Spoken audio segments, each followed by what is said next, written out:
आज आपण बनवलेला आहे अगदी नैसर्गिकरित्या नॅचरल शॅम्पू, जो आपण घरीच बनवलेला आहे। आजकाल खूप वेगवेगळ्या पद्धतीचे शॅम्पू आले आहेत, पण केसांचे आरोग्य मात्र खूप खराब झाले आहे। आपल्या खानपानमुळे केसांमध्ये वापरलेल्या अनेक केमिकल्समुळे ज्यामुळे आपल्या केसांची चमक निघून गेली आहे, केस कोरडे झाले आहेत, केस गळतात, इवन टक्कल पडण्याची सुद्धा वेळ येते, एवढे केस गळतात। त्याचप्रमाणे केसांना दोन तोंड सुद्धा येतात। तर या सगळ्या समस्यांवर उपाय करण्यासाठी आपण हा शॅम्पू बनवलेला आहे, ज्यामुळे केस निरोगी राहतील। तर चला मग हा नॅचरल शॅम्पू बनवायचा कसा ते बघूया। तर सर्वात आधी नमस्कार, मी तेजू आणि तेजू विलेज किचनमध्ये तुम्हा सर्वांचं अगदी मनापासून स्वागत आहे। तर शॅम्पू बनवण्यासाठी पहिलं साहित्य लागणार आहे ते म्हणजे रिठा। रिठामध्ये खूप जास्त अँटीऑक्सिडंट असतात, ज्यामुळे आपल्या केसांच्या ग्रोथसाठी खूप जास्त फायदेशीर आहे। तर इथे मी 1 वाटी रिठा घेतला आहे आणि स्वच्छ पाण्याने धुवून घ्यायचा आहे। धुतल्यानंतर हा 1 वाटी रिठा 1 ग्लास पाण्यामध्ये भिजवत ठेवायचा आहे रात्रभरासाठी। रिठा हा वेगळ्याच वाटीमध्ये आपल्याला 1 ग्लास पाण्यामध्ये भिजवत ठेवायचा आहे आणि त्यावर झाकण ठेवून रात्रभर भिजू द्यायचा आहे। आता दुसरी वाटीमध्ये आपण घेणार आहोत अर्धी वाटी शिकाकाई। 1 वाटी आपण रिठा घेतला होता, त्याच वाटीच्या मापाने आपण अर्धी वाटी शिकाकाई घेणार आहोत। आणि शिकाकाई भिजवण्यासाठी आपल्याला एक मोठं पातेलं घ्यायचं आहे। या पातेल्यामध्ये आपण शिकाकाई स्वच्छ पाण्याने धुवून घ्यायची आहे, जेणेकरून त्यावरील जेवढीही धूळ असेल, माती असेल ती पूर्ण निघून जाईल।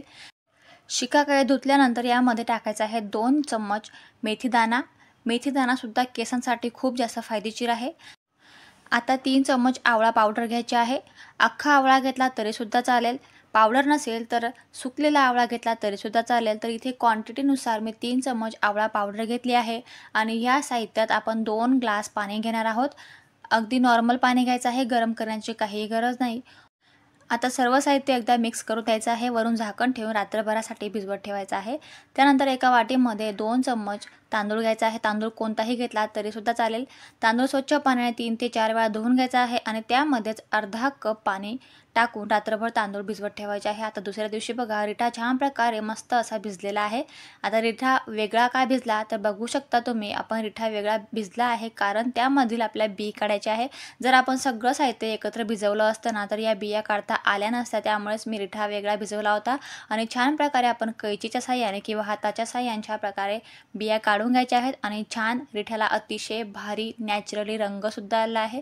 आता पातेल्यातील साहित्य सुद्धा बघा छान प्रकारे शिकाकाई, मेथीदाणा, आवळा पावडर छान प्रकारे कलर आलेला आहे नॅचरली। आणि आता हे सर्व साहित्य आपण एका कढईमध्ये टाकणार आहोत। कढई घेताना तुम्ही लोखंडी घ्या, स्टीलची घ्या किंवा ॲल्युमिनियमची घेतली तरी सुद्धा चालेल। आता यामध्ये टाकूया तांदळाचं भिजवलेलं पाणी। तांदूळ अजिबात घेऊ नका, फक्त पाणी घ्या। तांदूळ म्हणून आपण फेस पॅक बनवू शकतो किंवा भात केला तरी सुद्धा चालेल। आता घेऊया 4 चम्मच अळीव। अळीव कोणत्याही किराणा दुकानामध्ये अगदी इझिली अवेलेबल असतो।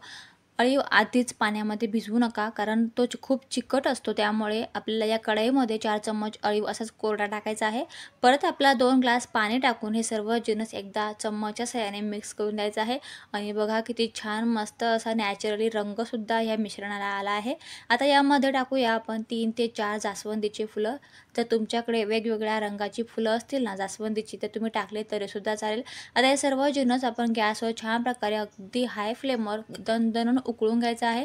अगदी छान प्रकारे मिश्रण उकळलं ना की यामध्ये टाकूया 1 कोरपडचं स्वच्छ धुतलेलं आणि कापलेलं पान। तुम्ही आधीच हे पान कापून घ्या आणि त्यानंतर त्यामधून काही पिवळा द्रव असतो, तो विषारी असतो, तो पूर्ण निघून जायला हवा। आणि त्यानंतर हे पान स्वच्छ धुवून अगदी बारीक चॉप करून त्यानंतर या मिश्रणामध्ये टाकायचं आहे। मिश्रण छान प्रकारे 35 मिनिटापर्यंत गॅसच्या अगदी मीडियम फ्लेमवर दणदणून उकळून द्यायचं आहे। 35 मिनिटानंतर गॅस ऑफ करायचा आहे आणि सगळं साहित्य आपण दुसऱ्या पातेल्यात ओतून घ्यायचं आहे। छान प्रकारे मिश्रण अगदी मस्त असं घट्टसर होतं। आता हे मिश्रण थोडंसं कोमट होऊ द्यायचं आहे आणि अगदी हाताच्या साहाय्याने आपण अगदी छान प्रकारे मॅश करून घ्यायचं आहे। मॅशर वगैरे घेऊ नका, कारण आपण हाताने जर व्यवस्थित मॅश केलं ना तर छान प्रकारे मॅश होतं। आता हे सर्व जिन्नस आपण हातानेच व्यवस्थित मॅश करायचं आहे। हातामध्ये एखादा ग्लोव्ज घालून घ्या किंवा प्लास्टिकची पिशवी टाकली तरीसुद्धा चालेल. आता सर्व जिन्नस छान प्रकारे असं मॅश करून घ्यायचं आहे आणि मॅश झाल्यानंतर हे सर्व साहित्य आपण अशा प्रकारे पिळून घ्यायचं आहे आणि एखाद्या लहान किंवा मीडियम पातेल्यामध्ये सगळं साहित्य आपला परत एकदा जमा करायचं आहे, फेकू नका. कारण आपल्याला हे सर्व साहित्य परत एकदा पाण्यामध्ये मिक्स करून मॅश करून घ्यायचं आहे. कारण यामध्ये अजूनसुद्धा पोषक तत्व घटक आहेत. त्यामुळे आपण या पातेल्यातील जेवढेही साहित्य आहे ते छान प्रकारे मस्त असं पिळून घ्यायचं आहे आणि दुसऱ्या पातेल्यात टाकणार आहोत. त्याआधी आपण हे जे पिळलेलं जे साहित्य होतं ते बाजूला टाकूया आणि जे मिश्रण आहे ना शॅम्पूचं ते एका पातेल्यात चाळून घ्यायचं आहे. आणि बघा रिठ्यामुळे आपल्या ज्या शॅम्पूच्या मिश्रणाला छान प्रकारे मस्त फेस आलेला आहे. आता जे पिळलेलं आपण साहित्य होतं ना ते साहित्यामध्ये परत आपण 2 ग्लास पाणी टाकायचं आहे आणि हे सर्व साहित्य एकदा परत हाताने छान प्रकारे मॅश करून घ्यायचं आहे, जेणेकरून त्यामधील कोणतेही पोषक तत्व घटक आपले वाया जाणार नाही. आणि एकदा परत 10 मिनिटापर्यंत हे मिश्रण छान प्रकारे उकळू द्यायचं आहे आणि त्यालासुद्धा छान प्रकारे कलर आला आहे, अगदी घट्टसरपणा आला आहे. आता हे मिश्रण जे आहे ते छान प्रकारे कोमट होऊ द्यायचं आहे आणि त्यानंतर या साहित्यांना छान प्रकारे पिळून आणि फेकून द्यायचं आहे. कारण यामध्ये आपण जेवढेही पोषक तत्व घटक होते ना सगळे घेऊन घेतले आहे. त्याआधी सर्व जिन्नस आपण एकदा चाळून घ्यायचा आहे. जो आपण अगोदरचं जे मिश्रण होतं ते पिळलं होतं ना ते सुद्धा आपण ह्याच कढईमध्ये एकदा परत चाळून घेणार आहोत. आणि जे उकळलेलं सेकंड बॅचचं जे मिश्रण होतं ते सुद्धा आपण या ठिकाणी चाळून घेणार आहोत. आता जे साहित्य आहे ते परत एकदा पिळून घ्यायचं आहे आणि फेकून द्यायचं आहे. कारण यामधील जेवढेही पोषक तत्व घटक आहेत ना ते सगळे आपण घेऊन घेतले आहे.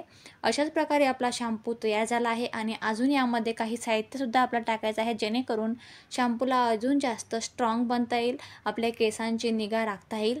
तर बघा रिठामुळे अतिशय छान प्रकारे ह्या मिश्रणाला फेस आलेला आहे. आता हे जे साहित्य आहे, हा जो शॅम्पू आहे हा आपण रात्रभर असाच ठेवणार आहोत, जेणेकरून त्यावरील जेवढाही फेस आहे ना तो पूर्णपणे जिरून जाईल आणि छान प्रकारे एक असं घट्टसर मिश्रण तयार होईल. अशा प्रकारे शॅम्पूचं मिश्रण तयार झालं आहे. आता यामध्ये टाकूया ग्लिसरीन. तुम्ही कोणत्याही कंपनीचं ग्लिसरीन घेतलं तरीसुद्धा चालेल. तर इथे मी चहा पिण्याच्या अर्धा कपाच्या मापाने इथे मी अर्धा कप ग्लिसरीन घेतला आहे. ग्लिसरीनमुळे केसांना मस्त अशी चकाकी येईल, केस छान प्रकारे शाईन करतील आणि स्मूथसुद्धा बनतील. आता यामध्ये टाकूया व्हिटॅमिन ईच्या 4 कॅप्सूल. हा शॅम्पू मी पूर्ण नैसर्गिकरित्या बनवलेला आहे. जर तुम्हाला या पूर्ण साहित्याची माहिती किंवा उपयोग पाहिजे असेल ना तर तुम्ही गुगलवर जाऊन चेक करू शकतात. कारण जर पूर्ण माहिती मी देत राहिली असती ना तर व्हिडिओ खूप जास्त मोठा झाला असता. तर इथे मी पूर्ण साहित्य व्यवस्थित मापाने दिले आहे आणि अगदी छान प्रकारे मिक्स करून आपला हा शॅम्पू तयार झालेला आहे. आता आपण बॉटल्समध्ये हा शॅम्पू जमा करून ठेवायचा आहे. त्यानंतर आपण फ्रीजमध्ये ठेवला तरीसुद्धा चालेल. कारण या शॅम्पूमध्ये आपण कोणत्याही प्रकारचं प्रिझर्वेटिव्ह वापरलं नाही किंवा बेस वापरला नाही. आपण तयार केलेला शॅम्पू फ्रीजमध्ये ठेवून द्यायचा आहे आणि जेव्हा आपल्याला केस धुवायचे असतील ना तेव्हा तो शॅम्पू काढून आपण केस धुवू शकतो. खूपच जास्त इफेक्टिव्ह आणि अगदी ऑर्गॅनिक पद्धतीने बनवलेला आपला शॅम्पू अगदी रिझल्ट देतो. तुम्ही एकदा नक्की ट्राय करा आणि 2 ते 3च आठवड्यात आपल्या केसांना खूप जास्त फायदा मिळतो. केस गळण डायरेक्टली बंद होतं. केसांमध्ये जेवढाही कोंडा असतो तो पूर्णपणे निघून जातो. त्याशिवाय केसांना छान प्रकारे शाईन येते. केस अगदी कंडिशनरसारखे मोकळे होतात. जर तुम्हाला शॅम्पू अजून घट्ट पाहिजे असेल ना तर या शॅम्पूमध्ये शॅम्पू बेस नावाचं एक साहित्य असं ते ॲड करावं लागतं. तेव्हाच शॅम्पू छान प्रकारे घट्ट होतो. आपण या ठिकाणी प्रिझर्वेटिव्ह वापरला नाही, त्यामुळे आपला हा शॅम्पू फ्रीजमध्ये ठेवावाच लागेल. तर इथे अगदी कमी बजेटमध्ये कमी साहित्यामध्ये आपल्या 3 बॉटल्स शॅम्पूच्या भरलेल्या आहेत. आता हा शॅम्पू बघा, थोडासा शॅम्पू मी हातावर घेतला आहे आणि खूप जास्त प्रमाणात त्या शॅम्पूला फेससुद्धा आलेला आहे. अगदी इफेक्टिव्ह शॅम्पू आहे, नॅचरली आहे, ऑर्गॅनिक आहे, कुठल्याही प्रकारचा आपण केमिकल वापरलं नाही. तुम्ही एकदा हा शॅम्पू नक्की ट्राय करा. तुम्हीसुद्धा अगदी अचूक मापाने हा शॅम्पू तयार करू शकतात. तुम्हाला शॅम्पूची रेसिपी कशी वाटली, कृती कशी वाटली मला कमेंट करून नक्की सांगा. आवडली असेल तर प्लीज एक लाईक तर नक्कीच करा. चॅनलला नवीन असताना तर सबस्क्राईबसुद्धा करा.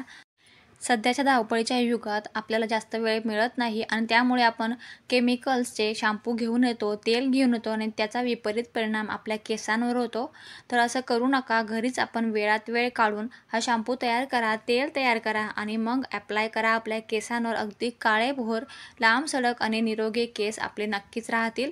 तुम्हालासुद्धा असेच काळेभोर निरोगीमय केस पाहिजे असतील तर मी तुमच्यासाठी तेलसुद्धा अपलोड केलेलं आहे, तुम्ही तेलाची सुद्धा कृती बघू शकतात आणि शॅम्पूसुद्धा तुम्ही तयार करून वापरू शकतात.